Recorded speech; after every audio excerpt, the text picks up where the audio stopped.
Hello guys, এখানে আমি মুসুরির ডালটা প্রথমে আগে ধুয়ে পাতিলে নিয়ে নিছি।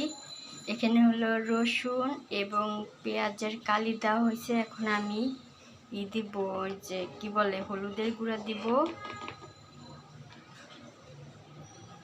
এই হচ্ছে হলুদের গুঁড়া, সাথে আমি লবণটা দিব পরিমাণ মতন, কারণ লবণ বেশি হলে তো খাওয়া যায় না। এটা হচ্ছে স্বাদ অনুযায়ী লবণটা। আর এখানে হচ্ছে আমি সয়াবিন তেল দিয়ে দিব।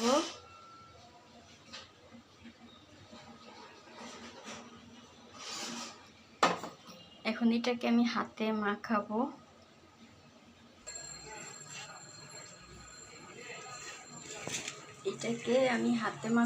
মানে এটা হচ্ছে টেস্টটা হচ্ছে হাতে মাখানো। যত ভালো করে ডালটা সব কিছুর সাথে মিক্স করবেন, এই ডালটা খেতে অনেক মজা। এখন আমার ডালটা মাখানো শেষ। এখন আমি পানি দিয়ে দিব পরিমাণ মতন।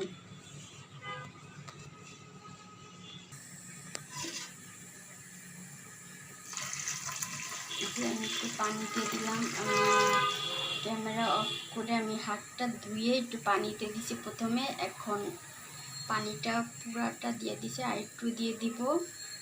ঘন হয়ে এটুক থাকবে।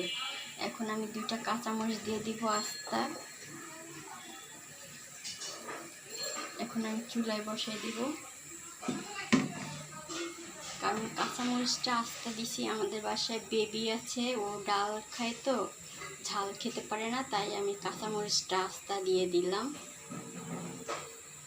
ডালটা আমি চুলায় বসাই দিয়ে কাঁচামরিচ দিয়ে দিলাম। যখন ডালটা হয়ে যাবে, চামচ দিয়ে নাড়া দিয়ে আমি ধনিয়া পাতা দিয়ে নামাই ফেলবো। আর এখানে হলো টমেটো চাটনি বসাবো। অল্প একটু সরষের তেল দিয়ে দিলাম,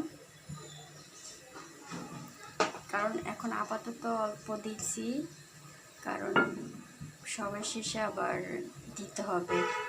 এখন আমি টমেটো 2টা বসাই দিব। এখানে আপাতত কিছু দেওয়া লাগবে না, এইভাবে আমি ঢাকনা দিয়ে দিব। যখন একটু নরম হয়ে যাবে, তখন এই টমেটোর সাথে আমি পেঁয়াজ, কাঁচামরিচ এবং ধনিয়া পাতা, যখন সবাই শেষে আমি বাটিতে নেব, তখন কাঁচা সরিষার তেল দিয়ে দিব উপর দিয়ে। কারণ কাঁচা সরিষার তেলটা দিলে খেতে অনেক টেস্ট লাগে আমার কাছে। যদি ভিডিওটা ভালো লাগে অবশ্যই লাইক শেয়ার করে দিবেন। আল্লাহ হাফেজ। এখন আমি ঢাকনা দিয়ে দিব।